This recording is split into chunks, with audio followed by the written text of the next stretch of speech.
Кавказ является, по мнению многих ученых, колыбелью человечества, где сформировался древний человек. И он живет до сегодняшнего дня. Я, наверное, себя просто не представляю в другом пространстве. Я человек, который очень привязан к своим корням, к своему народу, к своему языку, к своей земле. Народ абхазский всегда работал. И я очень хорошо помню, например, своих стариков абхазских, как они работали, по 112 лет жили. Ничего осовременивать нельзя, это скелет.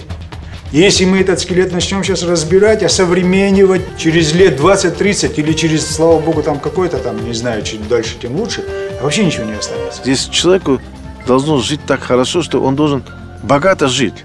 Не только природой, и духовно богато, и материально богато. Это как особый оазис, где я живу. И вы понимаете, каждый день я люблю жить заново, и мне хочется жить вечно.